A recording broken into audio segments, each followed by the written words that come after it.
The silverware on display at Anfield is the most vivid proof of the domestic and European success of Liverpool Football Club. And one man has delivered more trophies than any other. Tactically, he was fantastic. Bob took the job and, well, the rest is history. There wasn't anything about football, whether it was on an injury side or a footballing side, that he didn't know. He would look at any player from the opposition and he would spot a weakness.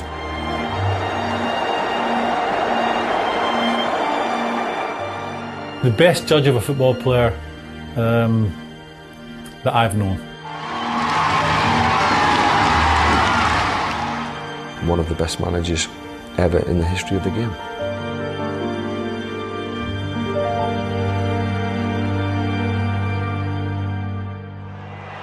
In 1974, Liverpool were on the rise. But suddenly, an FA Cup win would mark the end of an era.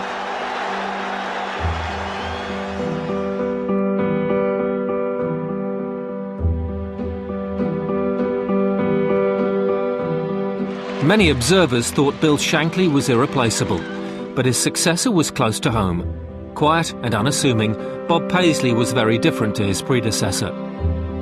The very definition of a reluctant hero. Bill had recommended Bob to take over, but Bob didn't want the job. And it was also classed as mission impossible. Who could possibly follow Bill Shankly? It was the family. We got behind him. We said, you know, we could see what he could do, and we said, you can do it. It was that big of a shock, but there'd been like most people from the northeast. I had to work somewhere, and that was the only job that was available.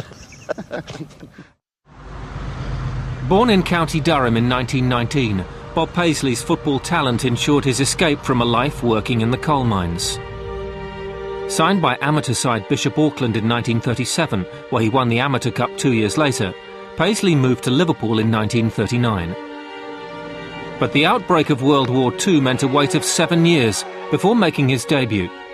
In his first full season for the club, he helped them to their first league championship in 24 years. But 3 years later came a setback which would shape his entire management career. He scored one of the goals that took Liverpool to the 1950 FA Cup final, but he was dropped for the final, and he said that really taught him a lesson. Paisley eventually retired in 1954 and joined Liverpool's backroom staff. By this time, he was renowned throughout the country for his skills as a physiotherapist. Sportsmen far and wide came to be treated. John Conte, the boxer, for example, athletes, dancers. And one lovely story, one Sunday morning, Bob's in the boot room and the steward knocks at the door and said, "Mr. Paisley." "Aye." He said, "There's a lady at the in reception with a dog." He said, "Lady." So he goes and said, "Can I help you?" And the woman has this greyhound. He said, "Oh, Mr. Paisley." "Aye." She said, "Could you have a look at my dog? It's got a sore paw." He said, "I don't do dogs." Paisley moved through the ranks, eventually becoming Bill Shankly's right-hand man. It was a perfect double act, but in 1974, Shankly's retirement brought Paisley to the front line. All I wanted to do, though, at the end of the day, was to check on the staff, see their reaction, and you know, because you don't want to be battling against them or anything, and they were all, you know, fours and that. Bill Shankly was the extrovert and Bob was the introvert, if you like, and so they blended, you know, really well. So from my point of view, it didn't change an awful lot. Tactics, the way, you know, Bob slotted players in, he could mould, you know, them as a team, and that was a, you know, fantastic thing that the both of them had. He certainly couldn't communicate with the press and even with the players as much as Shanks, but we knew him. And we knew how good and how well he actually knew football. There wasn't anything about football, whether it was on an injury side or a footballing side, that he didn't know. So we were confident that things would just carry on. We're all sort of looking at each other thinking, well, how's he going to deal with us all, you know? And he came in and quite simply said, he said, "Look, lads, you know, Shanks has gone. None of us wanted that. Certainly I didn't want it. But he has, and somebody's got to take this club on. And he said, I'm the one that's going to do it. But he said, what I'm going to do is I'm not going to change anything. We're going to continue doing exactly what Shanks would have wanted us to do, and we're going to try and do it better. An early sign of Paisley's management skill was his handling of Ray Kennedy. Bill Shankly's final signing was a striker, but Paisley saw potential elsewhere. It proved to be the first of many masterstrokes. Bob had this thing about him being a midfield player for some reason.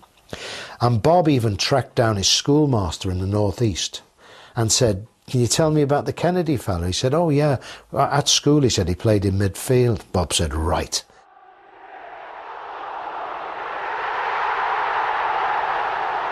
And he became outstanding for us, scored, 10 or 12 goals a season for us from midfield. I mean, he was just a fantastic left-sided player. And every foreign coach Liverpool came up against, the first question they asked, is Ray Kennedy playing? They were frightened to death of it. Paisley's first season in charge was trophyless, but that was rectified in some style in 1976. Liverpool secured their 9th league title and a second UEFA Cup against Belgian side FC Bruges. The home game was pretty comfortable, I thought. The away game, we needed the Kevin Keegan equaliser to get us a result in Bruges. But Bruges, I didn't think were the best side in the world, I have to say. And I think it was a game that we would have expected to win, and we did win quite comfortably in the end. The following season saw Paisley lead the club to even greater heights.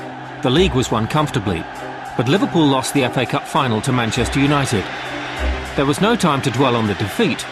Just 4 days later came the biggest match in the club's history, their first European Cup final, in Rome, against Borussia Mönchengladbach. Everybody was so excited.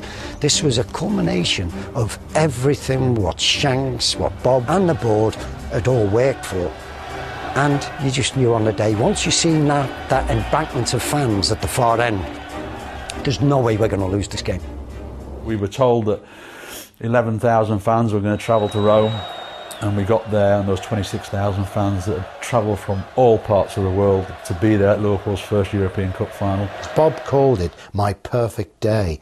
The weather was good, the fans were impeccable, the opposition was quite testing. He'd helped to liberate Rome in the Second World War, and he'd come back to Rome, and one of his team talk phrases in the dressing room was, I beat the Germans on the back of a tank, now you go and do it on the field.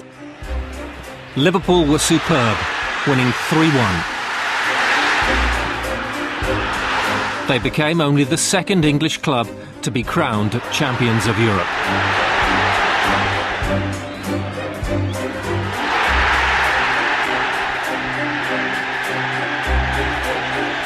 The way Liverpool played that night was fantastic, and it showed you how far they'd developed from the team Shanks had left behind in '74. 3 years later, there was this fantastic team, much more sophisticated than the one Shanks had left.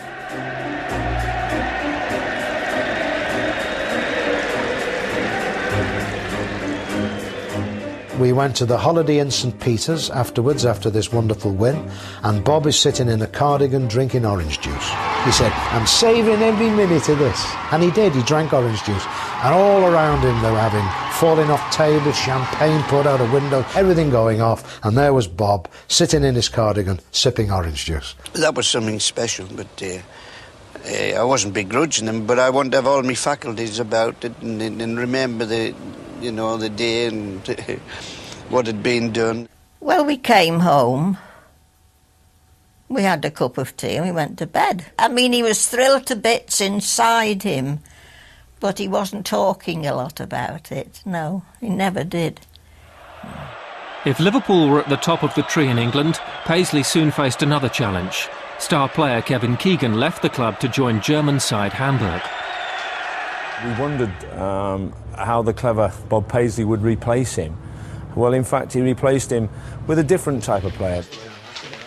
Liverpool were looking for someone else, and Bob Paisley thankfully came in and decided he wanted me, and as I say, Kevin was fantastic for Liverpool Football Club, but he moved on, and I was asked to move in.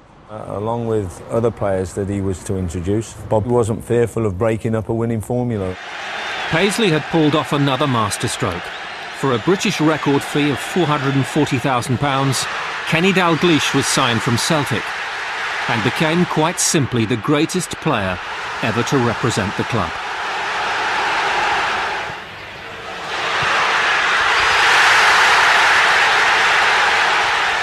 He was a better player. You've got to say that Kenny was, if anything, a better player than Kevin Keegan. Totally different kind of player. Bob wanted him because he said, we've got a passing team and we want a player who's going to play in a passing team, and that was Kenny. Paisley brought in two more Scots to make up the new spine of his side, central defender Alan Hansen and midfielder Graham Souness. Bob Paisley would be the best judge of a football player that I've known. Not because he just picked me, but and Kenny Dalglish and Alan Hansen, but no, throughout his career as a manager, or throughout his career at Liverpool, you know, the players that he brought to Liverpool. Even before he became manager, he was responsible for, you know, scouting players as well. He was a great judge of a football player. He would look at any player from the opposition and he would spot a weakness. I remember it was about 6 weeks in at Liverpool, we're playing Chelsea. Dalglish is sitting next to me. He comes to Kenny and he says, I've been watching some tapes. Occasionally the Chelsea goalkeeper strays a bit too far off his line. 6 minutes into the match, it's playing into Kenny's feet. He turns, he doesn't even look up, chips the goalkeeper who's on the 6-yard line.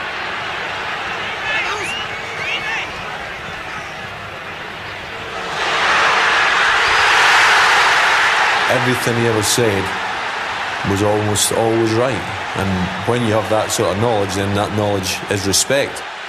Souness, Dalglish and Hansen were instrumental in helping the club to a second successive European Cup final. In 1978 at Wembley, they faced FC Bruges of Belgium. Wembley was absolutely full of Liverpool fans. There was only a small pocket of Bruges fans, and it was 1-0. But it was 1-0 going on 5 or 6. We absolutely battered them. The first time Kenny got through on his own from a lovely ball from Graham Souness, then he knew the goalkeeper would spread himself and he just dinked it over the top of him and made it look, you know, ridiculously easy. If you score one and lose none, then you're going to win it. And to get the trophy was fantastic for us that night. Not for me, because I scored the goal, but for everything.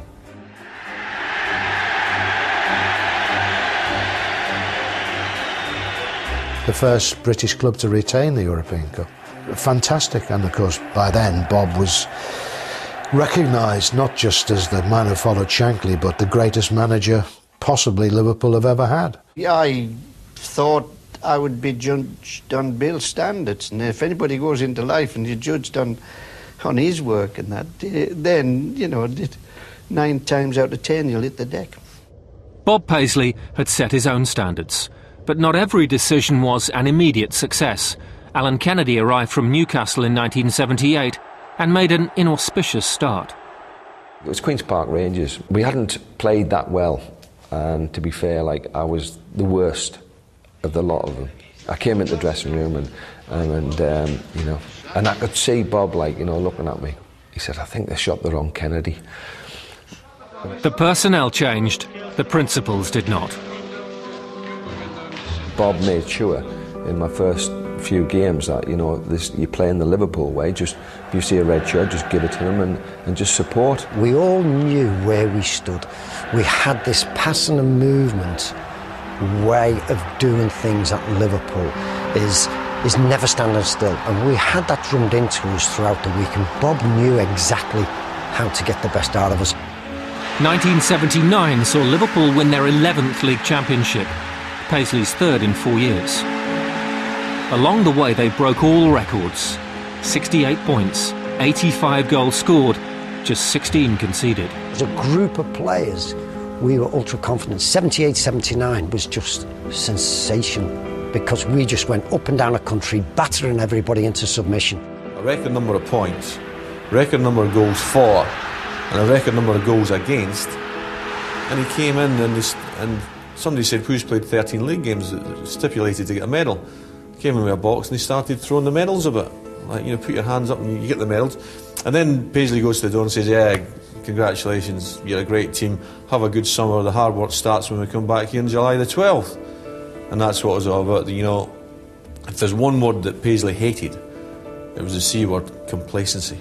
I remember him talking to Stevie Highway one day where Stevie had a particularly good game and everybody was praising him after the game, and Bob just came up behind him and whispered in his ear, he said, don't forget, Steve, a pat on the back is a very short distance from a kick up the backside. It didn't matter whether we'd won 5-0 against Man United or we'd won 3-0 against Southampton or whatever.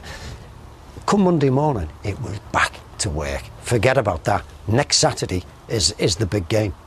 Have you got any more ambitions left in this game? Yeah, win it next year. It was the Liverpool way, epitomised by their manager. Play, win, move on. Winning was everything. The medals were not important. Half the time you never knew where the medals were or anything else in the house. I still don't know where the thing was for the European Cup. I found a medal in the end, but they always got little trophies. Well, I've never saw that. I never found that one. And no, he was delighted with them. He was thrilled with them. But it was the actual material things, you know, that it didn't worry him. The thirst for glory was never quenched. The league title was won again in 1980, and the following season Liverpool reached their third European Cup final. Paisley's philosophy was win the match and then worry about how you play. We knew it was all about winning, and second was nothing.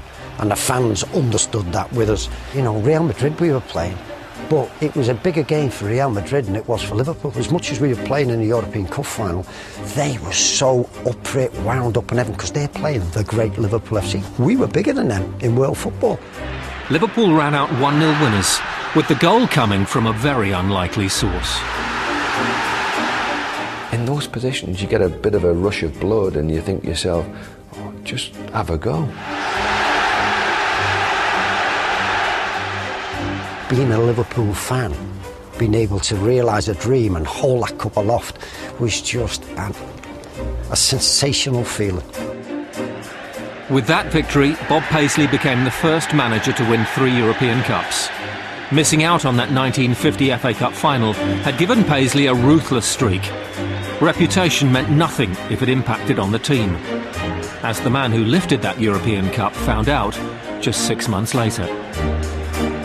I just got called into his office and I thought, oh, what's this? Went in there and he took the captaincy off me. He said, because you're captain, you feel as though you're responsible.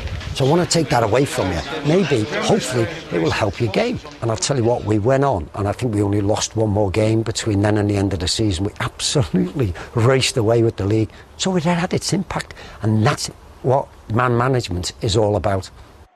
Ian Rush became another example of Paisley's genius. The young striker had signed from Chester, but started poorly, afraid to be selfish in a team of stars. Paisley goaded the young Welshman, saying he was scared of the responsibility. Rush responded by scoring 30 goals as Liverpool claimed the league yet again in 1982. The partnership between the youthful Rush and the experienced Dalglish was arguably the best the club had ever seen. His movement was brilliant. His pace, it was really sharp, and he could finish anywhere, right or left foot, even in the air. I knew where he was going to put the ball, and I think that gave us an advantage over the midfield and the defence as well. And obviously, because I had a bit of pace then, I think suddenly I found myself, 3 or 4 yards one-on-one with the keeper. He educated himself really, really well, and he's probably as good a finisher as what you've seen, but not just a finisher, a centre-forward. Just as he did with many of his players, Paisley instinctively knew when to call time on his own career. He announced that he would retire at the end of the 1982-83 season, but not before Liverpool returned to Wembley for a third consecutive League Cup final. Manchester United were beaten 2-1 in Paisley's last major final. And in a fitting tribute, his players, led by Graham Souness, insisted Bob collected the trophy himself.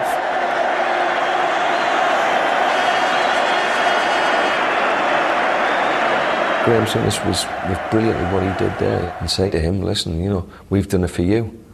Without you, we wouldn't be here. And that was a great tribute from Graham to say to Bob, you know, thanks very much for all you've done for us. You know, we'll never forget what you've done. May the 7th, 1983 was Bob Paisley's final game at Anfield. Thank you, and fans, thank you very much indeed. You're making this harder than it really should be.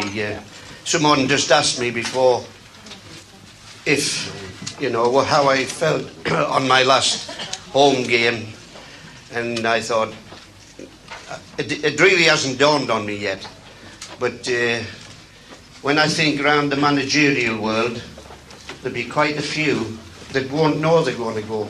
And, Fittingly, Paisley's final act as manager was to pick up yet more silverware. His 6th league title and 20th trophy in only 9 years.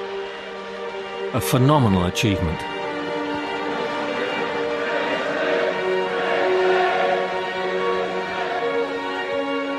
What a record. What a blinking record. It's a hard act to follow. God bless him. God bless him. And happy retirement, lad. Happy retirement. Happy retirement. Bob Paisley had been at Anfield since 1939. The moment had finally come for Britain's most successful manager to leave the game behind. It was time now to spend precious moments with his family, not least wife Jessie and their young grandchildren.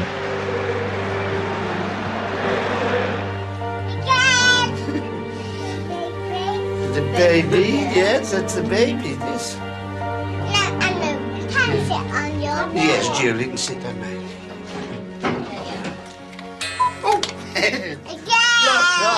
Life has changed so all round. I mean, the state of affairs from when Bob earned £10 a week in the winter and £8 in the summer, and we thought we were doing quite nicely. I mean, the whole state of living for anybody has changed from then, but for Bob it's changed tremendously. But those of us... It hasn't made any difference, really. I was going to say, those of us who don't know him, obviously, as well as you do, would think that he's hardly changed at all as a bloke in all those years. You haven't, have you? Yeah. I still give the same housekeeping money. 30 shillings. In 1986, Kenny Dalglish, now player-manager, led Liverpool to the league and FA Cup double. Bob Paisley had taken an advisory role alongside the young Scot, yet throughout that season had remained largely in the background. But full time at Wembley saw the old stadium lit up by the smiles of the two men, as the master and the pupil shared an emotional embrace. Paisley remained on the board at Liverpool until 1992, when ill health took its toll, forcing him to step down from the club he loved. 4 years later, in 1996, aged 77, Bob Paisley died.